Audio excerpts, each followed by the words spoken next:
Hi guys! Welcome back to my channel. And ako pala ang mesman dito sa cargo, sa barko. So, ituturo ko sa inyo kung paano ba ako natanggap at ano yung requirements ng isang mesman.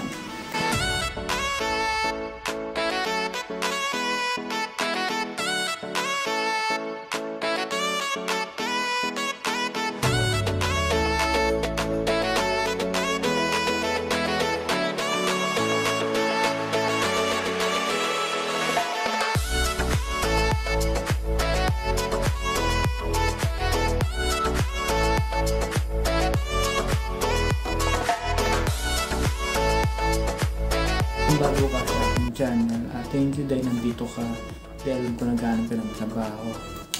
Then may mga topics na pala akong nagawa para masundan mo siya, panoorin na lamang at click mo ang notification bell para maging update ka sa aking YouTube channel. So ano ba talaga ang requirements ng mesman sa pagbabarko? Ano ba yung pagkakaiba ng requirements ng ibang position? So ang requirements ko is passport, seaman's book, BT, SDSD, crowd management, and PSCRB. Then meron pa ako and safety training for personnel providing direct service to passenger. Yun is safety, kailangan din ng certificate. Tapos yung mga anti-piracy training seminar. Tapos kailangan mo rin ng mga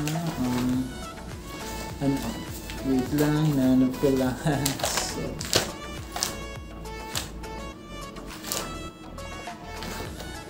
ayan, BT, passport, seaman's book, SDSD, PSCRB, tapos crowd management, tapos national certificates is ship catering services messman, NC1.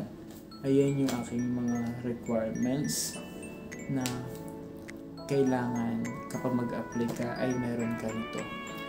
Pero kung wala ka pa namang requirements, totally wala, ay pwede ka pa namang mag-apply na. So depende na lang sa'yo kung uunahin mo ba yung requirements. Pero mas maganda is may passport ka na, may seaman's book ka na, para at least hindi ka na mahirapan. Para yung iba mo na lang kukunin is madali mo na siyang makuha. So ano nga ba yung mga iba't iba pang requirements? Kasi iba't iba kasi yung position mo, so iba't iba yung requirements na ibibigay sa iyo. Kung makina ka is mayroon ka pang kukunin na iba't ibang requirements. So another training yung para sa kanila. So may pagkakaiba talaga yung aming requirements. So ayan yung mga binanggit kong requirements na yun is kasama po yan. Hindi lang niya kasama sa kanila yung NC1 kasi ibang departamento sila, pero yung the rest kasama po iyan. At syempre yung NC1 na yan is for messman lang, hindi na po kailangan ng NC2 kasi dati nag-apply ako ng cruise ship passenger, hindi naman kailangan ng NC2. Is kailangan doon is certificate mula sa kumpanya na pinagtrabahuhan mo. Yun po yung kailangan. So paano nga ba kumuha ng mga requirements nito is kailangan mo pumunta sa mga training center, sa Malate meron dyan, sa Ermita meron dyan, sa Quirino meron dyan. Marami doon, marami kang makita doon, marami kang malalaman doon. Yung mga mag-ask ka lang doon, may mga lalapit sa iyo, mag-assist sa iyo. Tapos sa mga center na pwede mag-training ka for BT at seaman's book kasi kailangan muna ng BT bago ka makakuha ng Siemens book.